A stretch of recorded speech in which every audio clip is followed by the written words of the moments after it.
First of all, the phone saying if you turn your phones off, even in readings, they can disturb you. And just keep this brief. And I know one writer saying to another writer, yeah, that's a lie. But I will.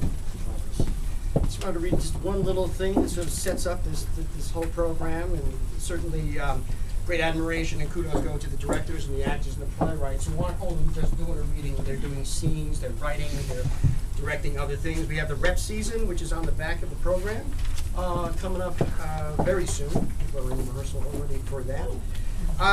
This is a little something that sort of sums up what we're trying to do, and this is a letter that Chekhov wrote to a young playwright.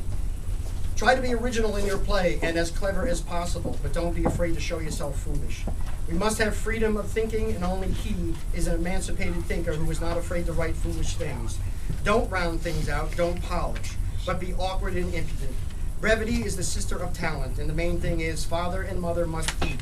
So write, flies purify the air, and plays the morals. So in the spirit of a work in progress, the first reading of 8 readings coming up. So thank you.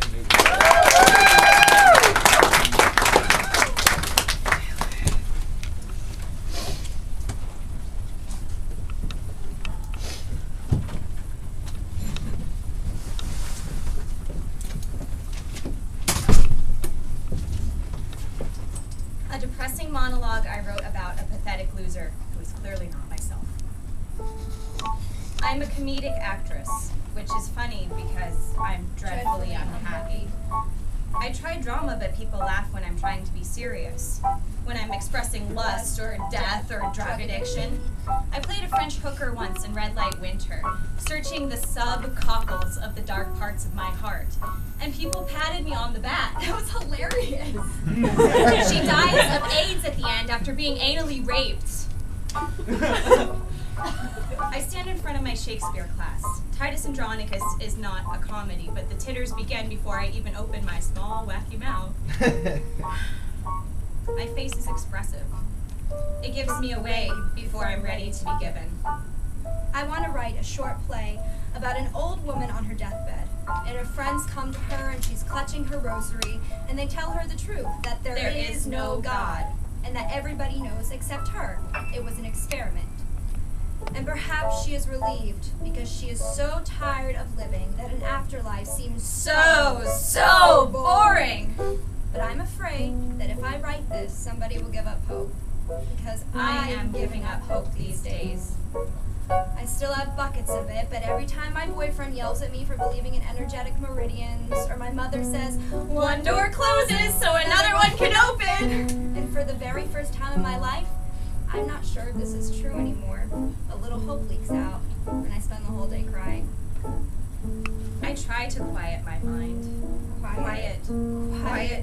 Quiet, so that the obsessive thoughts about things I know for sure about the people I love but cannot accept, or wishing I had female friends like I did in college. That every friend I have is a man who is angling to have sex with me. And I will probably give in to all of them eventually, if I haven't already. That being an actress is too hard. Too fucking hard. And one time I saw a guy who killed himself at the Home Depot, dead on the ground. I walked past him and never told anyone. And one time I bred betta fish to quiet my mind, and my apartment became an aquarium. So I got drunk and I flushed them all down the toilet. And maybe I'm not as pretty as I think I am. And maybe I'm not as talented as I think I am.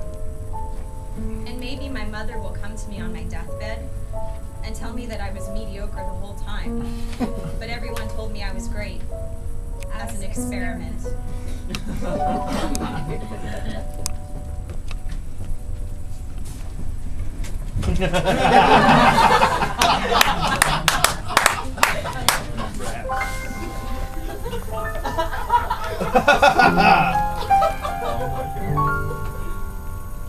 What's the use of wondering? He's good or he's bad, or if you like the way he wears his hat. Oh, what's the use of wondering if he's good or if he's bad? He's your fellow, and you love him. gloves, there's dried blood on her hands. Common sense may tell you the ending will be sad, and now's the time to break and run away. But what's the use of wondering if the ending will be sad? He's your fella, and you love him. There's nothing more to say. Chloe takes off her cardigan. She's covered in bruises. Something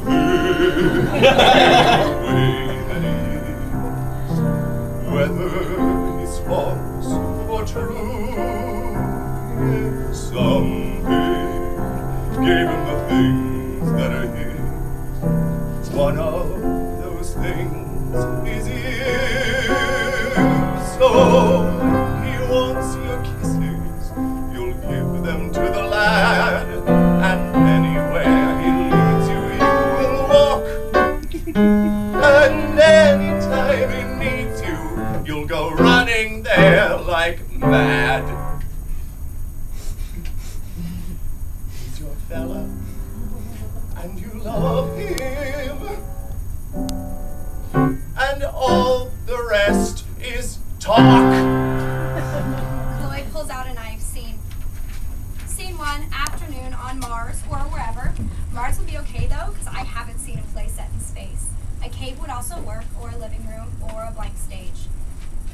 She is a woman, he is a man. He wears a big white t-shirt. They hold books of blank pages. We need to Stop! talk. Right there. He freezes literally like a robot. Now, you will not do that weird thing where you write the next 2 lines of dialogue. You will not write the next joke. I'm gonna write and direct this fucker. Move to the couch. He moves to the couch robotically. Great. I like that blocking. Now, say something lovely. You look beautiful. Stylize it. More comedic. You are Marilyn Monroe and I am Arthur Miller. Not funny, but better. I've been unfair to you. Yeah, let's talk about that. We just don't fit. I'm on drugs. I got back with my ex. I thought you hated her. I did. I needed someone to project onto, and you I wear a lot of big white t-shirts. Stop! I know. That was my line. You're not gonna take this from me. What? Did you like my play? I have to read it. What does that mean? That I don't know. All right, Sartre. It's Sartre.